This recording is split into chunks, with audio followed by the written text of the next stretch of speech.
Hello and welcome to another episode of PodcastDX, the show that brings you interviews with people just like you whose lives were forever changed by a medical diagnosis. I'm Lita. Ron is not with us today, but we do have a dog in the background. You may hear her once in a while. And we have one coughing and one barking. I'm so sorry. And I'm Jean Marie. Collectively, we're the hosts of PodcastDX. On today's show, we are thrilled to be speaking once again with Tasha.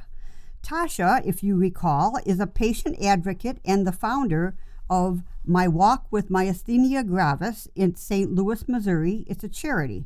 Welcome back to the show, Tasha. Hi, Tasha. Hi, thank you for having me. Oh, it's a pleasure. Absolute pleasure. Tasha, we spoke almost 2 years ago. Wow, time flies. How have you been?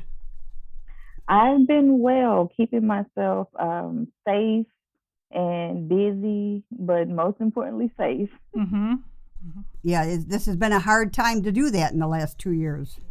Yes, it has. Well, to give our listeners a bit of a recap, what exactly is myasthenia gravis and how long have you been living with this diagnosis?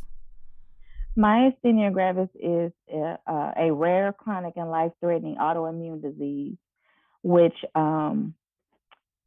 the communication between the nerves and the muscles is interrupted, and it can cause mild to severe muscle weakness in all of the muscles in the body. And I've actually had this disease over 28 years now. I was diagnosed when I was 6. That's a long time. It is. Yes. And Tasha, how has the COVID pandemic affected your ability to receive medical care?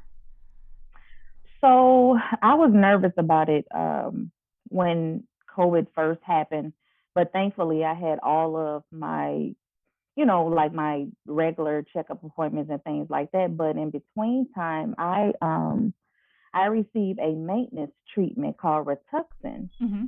So the very first appointment that I had, I called the infusion center to see what the procedures that they had, set in place for, everybody coming in. Usually we were able to have someone come with us, Mm-hmm.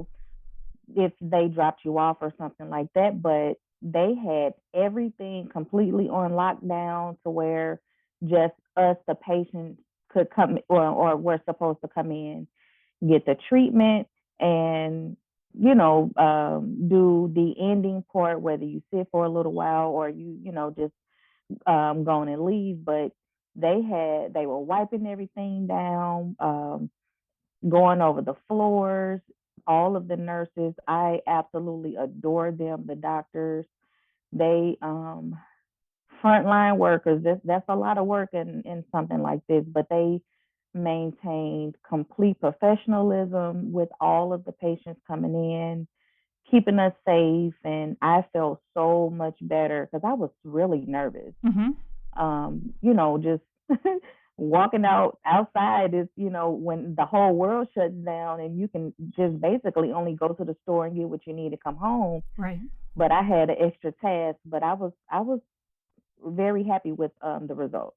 That sounds like they really took the time and consideration to make sure, that you guys were staying safe. That's wonderful. Yes. Kudos to them. Mm-hmm. Yeah. And kudos to you for keeping up with your treatment. Yes, thank you. I was, like I said, yeah. I was nervous, but I knew that that's what I have to do. So I suit up and go ahead. Well, along this same line, has it been challenging for you to receive any of your necessary medications during the pandemic? So, well, I have family and friends who would go to the stores for me. Okay. Sometimes I would sit in the car. They will run into the pharmacy, or we'd go through drive-through, or I would go through drive-through. But I've only had about one medication that was out of stock. But other than that, everything pretty much moves smoothly. I always have enough at home, so that wasn't a big thing, Well, with good. me. That's good. wonderful. That's good. Wonderful. With an autoimmune disease, you are at a higher risk with COVID, correct? Yes. Did you get COVID during this last couple of years? Did you end up getting it? No, like I said, my family and friends, they completely made sure that I didn't have to go in the stores or anything like that. So some will go shopping for me, put the bags on the porch. My son and my mom were and are a big help. We wipe things down. So I've been extremely fortunate to remain as healthy as I can be. That's great. That's super. Yeah, That's, and I'm sure, they need you too. So, Right. yeah, that's... But that's great Yes. that you got a good team around you to help support you at a time like this. Oh, absolutely. Right. How has your self-care routine changed or evolved over the last couple of years? My naps are longer. No, everything is okay. I still make sure that I remind myself, okay, Tasha, you have to sit still. You have to do this. Um, I learned a few little tricks to do things at home, self-care like nails and things like that. So That's good. that's yes, and all of us ladies love a good pedicure. So learning how to do that at home wasn't hard, but it was fun to say the least. But yeah, my naps are longer, and I love that part. Oh, good. Excellent. Yeah, Lita has been kicked out of spas for giggling too much during pedicures and Yeah. making everyone in the facility giggle as well, to the point where no one can get Yeah. anything done. Yeah, my feet are so ticklish. I just do not do pedicures well. No, so she should also learn how to do those at home. Yeah. But yeah, we did see like some people having manicures and pedicures in the garage, or in open areas too. And yeah, that's great, because it's important to take care of yourself. So Yeah. I'm glad you were able to Oh, absolutely. work that out. Tasha, what do you keep in your go bag, and what, if anything, helps you when you're having a flare? Definitely, I have emergency meds like my methadone and prednisone. All of my contact information that I need, I always keep that on me. My son, him and I are always together, so he pretty much knows what to do, who to call, and how to go about with keeping everything together. How old is your son But now? emergency man, he's 13 now. Oh. He's a very tall 13. He's a young man. Yes, he's so tall. It's like he shot up overnight, literally. That's great. That's great. Okay. And what else were you saying that you do when you have a flare? I sit still. Okay. Okay. Most of I haven't had a flare since January 2020. Oh, good. But and that was before, of course, before COVID shut the world down. And ironically, I was around people who had it, being in the hospital, but Right. they didn't really have a name for it just yet. So I'm just thankful that I was, safe with all of that. And Very lucky. Yeah. yeah. Oh, But I generally sit still. I make sure I rest. That's the really big thing. And I hydrate. If I have symptoms or anything like that, it's usually due to lack of sleep, because I do have insomnia. Okay. Oh, Yeah. okay. And that's why your longer naps are helpful. Yes. Okay. Well, that's good. Yeah. I think that probably sleep at any time of the day is helpful, right? I don't know. It is. And now that he's back in school, yes. Okay. All It right. makes it easier. Good. And you said that you have been able to keep in touch with your family and friends during the COVID lockdown? Oh, absolutely. Facebook, Instagram, we do Zoom meetings. Okay. Facebook has those little meeting rooms now, so all of us will get it, well, as much as we can. Yeah, we didn't really miss a beat. We talk on the phone, text, so that was, nothing changed in that area. That's great. That's great. And how was homeschooling? Homeschooling was it was actually easy, because my son's school is actually already virtual. Oh, okay. Computer wise, so that transition was really easy. I saw how the different schools were having issues, but his school was smooth sailing. Oh, good deal. Well, Yeah, that's they good. were already, ready for it. Mm-hmm. Awesome. Yeah. Okay. And how have things gone with My Walk with MG? Have you done any virtual events or anything like that, or planning any? Yes, we did a adopt a family last Christmas, Oh, nice. and that was our very first one, and it Mhm. was so much fun.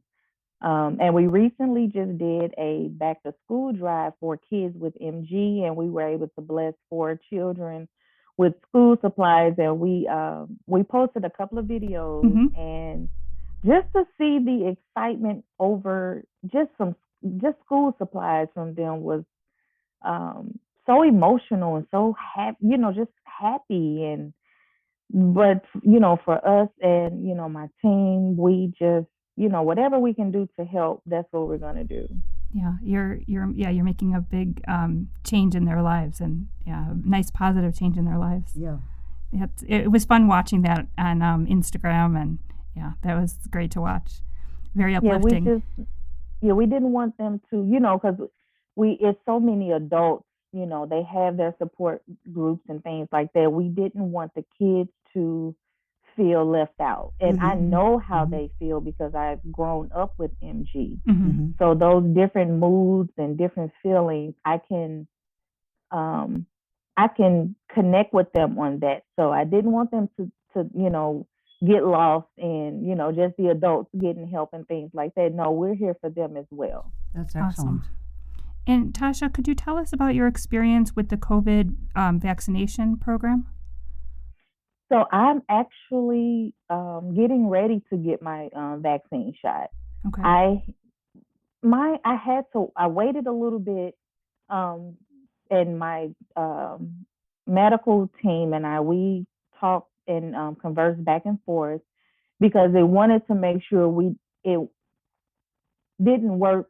We wanted to work longer rather than the one shot, then wait the 2 weeks. So just an overall longer support for myself. So I'm geared up to take it in a couple of weeks. Okay. Oh, okay. So you'll have to reach back to us and let us know Yeah, how it is it was. going? Well, I will. Jean and I both had the Pfizer vaccine. Mm-hmm. She had a sore arm afterwards. I didn't have Just any. for a day. Yeah, I didn't have any problems afterwards. My husband had the Moderna vaccine, and he had a sore arm. His boss had the Moderna vaccine, and his boss was out of work for 2 days. But maybe his boss okay. just needed time off. Yeah. Okay, all right. I'm just saying. No, but I think at different hospitals they gave employees the day off if they needed it, because sometimes it affects everyone differently. Right. So make Just like sure any that make vaccine. sure that when you do get it, that you have the next day you don't have anything Just in strenuous planned, that you could rest if you need it. Oh, definitely. Yeah. Sure. Definitely. Okay. Tasha, could you tell us about your charity's initiative to provide? Oh, you already did that with the school supplies. Yes. I'm sorry. I'm That's okay. behind on She the questioning. is. And Tasha, I heard that you, in addition to providing school supplies, which is amazing, I you. also heard that you've been doing a collab with the Good Life Candle Company. Could you tell us more about that experience? Oh, that was so much fun. So June is Myasthenia Gravis Awareness Month. Mm-hmm. So I've always made it very clear that I wanted the best way to get into the community is to work with your community. Sure. So I came across this young lady. I had already purchased a candle from her before, and it smells so good. I hid it because I didn't want anybody to find it. I got in contact with her and asked her would she be interested in doing a collaboration, and it turned into a fundraiser. So we set a goal, and we a goal of 50 candles sold, and we did, and sold them all. And she made a very personal scent for me and the organization. And she said, "Did you want anything in particular?" I said, "No, I absolutely trust you because I've already had one of your candles." And that candle smells amazing. I don't even want to burn the last one that I have. So she donated $500 to us, and I was floored. I wasn't expecting that. I actually was just having fun with it and forgot it was a fundraiser. Oh, Right, wow. because you're also just spreading awareness, and they were not only smell that they're beautiful. They're very pretty. If you haven't, make sure you try and grab one of her candles. You will not be disappointed. And who doesn't love candles? Right, Mhm, right. You know what? Realtors are big on candles because they want to have the right scent when people walk into a new house. And it's a Yes. great part of our self-care Right. for meditation and stuff. Oh, yeah. Yeah. Tasha, what advice do you have for somebody that's been recently diagnosed with MG? I would tell them first, sit down and soak in what you just heard. It's always great to, connect with different individuals and, the support groups just to get a glimpse of how they live and what they experience. But just know that we're all different. So your experience is definitely going to be different from the next person. Obtain as much information as you possibly can, credible information. So always talk with your medical professionals. And if you have questions, do not be afraid or to ask them. It's overwhelming, and it can be overwhelming at times. You don't know when you'll have a flare because it's so unpredictable. But the important thing is to learn yourself. You have to learn yourself with MG before meds, during, and possibly afterwards. Okay. Because the side effects or how long it takes the medicine to work or? Side effects, how long it works, how long you can go, like with methadone, I'll take for an example. Mm-hmm. It's usually prescribed to take every 4 hours. I was fortunate enough to not have to do it every 4 hours. I would take my dosage in the morning, and it will last me until dinner time, bedtime. So I learned that over the years at a young age. Okay, I wrote down when I took it, how long, before I started feeling a little sluggish, how much I took the next time. So those are important key points to have and to know, because learning yourself with it, you will be able to do, things that you want to do. Like myself, I live, and I don't want them to forget that. Still live your life, but learn yourself with MG. I think that really it encapsulates the point that researchers have a valuable resource in patients like you who take the time to write everything down, and they can learn a lot because, like you said, it affects everyone differently, and medication is going to affect you differently. So it's you're a goldmine for researchers because you're already doing all the legwork for them. Right. My mom helped me. Okay. Being so young, being diagnosed, but I'm the second person in my family to have this disease. So I've been exposed to it to learn, the do's and don'ts, on how to control it, for myself and get me through all of those years. Right. I kind of forgot about that. Who else in your family has this? One of my aunts. I was going to say, I think it. Yeah. It was kind of in the back of my mind. Yeah. It is. Talking with you is like catching up with an old friend. It is. It's kind of nice. It's kind of nice. It is. It's been too long. It has. Yes. And I will say too that we do love your patient advocacy work, and we will continue to follow you online. And we're excited every time you come up with something new because it's always, Thank you. a lot of fun. Your uplifting. Your energy, yes. Your energy is uplifting, and we need that too, even though we don't have MG. Right. Yeah. Even your daily, your daily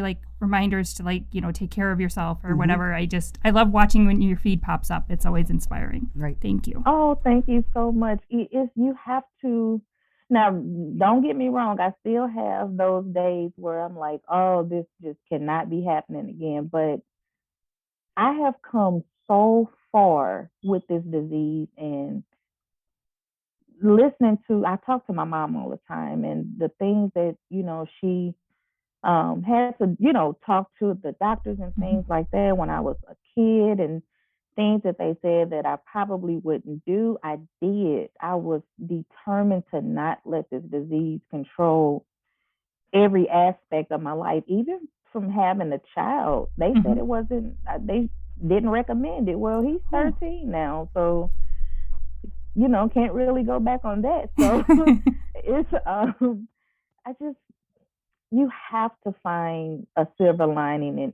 everything that you do. And a really good friend of mine, I looked at her while she battled with her health issues, and she always had a smile on her face. So I know I can do it too. Right. We've talked to quite a few people that have had the same drive as you, and I think behind all of them, it's this thing that, okay, I have this disorder, or I have this disease, or I have this condition, but this condition does not have me. Absolutely. And you are on top of your game, and you're going to stay there, and I applaud you for it. Thank you so much. Yeah, especially since I think we both struggle with that a lot. Yeah. I wish. Well, that's why we talk to you guys. Yes, we need you. We need you every week. We need you guys every week to keep plugging along. Yes, because we're hoping to one day achieve that goal. Yes. And you can get there. Okay. Well, Tasha, thank you so much. It's been amazing catching up with you. As always, you're inspiring, and thank you. You have amazing advice. So thank you. And how can our guests learn more about you and My Walk with MG? I am just about on every social media platform you can search My Walk with MG. You can hashtag MWWMG, and I am sure to pop up everywhere. All right. I'm on Facebook, Instagram, Twitter, LinkedIn. Have you tried TikTok? I'm really trying to learn this, so I'm asking my son to get me involved with it. So this is going to be completely hilarious. Yeah, we're just trying to get there too. It's a difficult transition, but we're trying. It is. We'll see you on there, I'm sure. Yes, you will. But yes, those are all of my links, and my website is mywalkwithmg.org. .org. Okay. We'll have links for that. Yes. Right. Well, Tasha, it was great to catch up. Thank you so much for taking the time to join us today. It was really wonderful. No problem. Thank you. Thank you. Thank you for having me. I always enjoy talking to you all. Thank you. If our listeners have any questions or comments related to today's show, they can contact us at PodcastDX@yahoo.com. We're also on Facebook, Twitter, Pinterest, Instagram, and TikTok a little bit. And they could send us an email at podcastdx@yahoo.com. And if you have a moment to spare, please give us a review wherever you get your podcast. As always, please keep in mind that this podcast is not intended to be a substitute for professional medical advice, diagnosis, or treatment, and always seek the advice of your physician or other qualified healthcare provider with any questions you may have regarding a medical condition or a treatment and before undertaking a new healthcare regime. And never disregard professional medical advice or delay in seeking it because of something you've heard on this podcast. Till next week.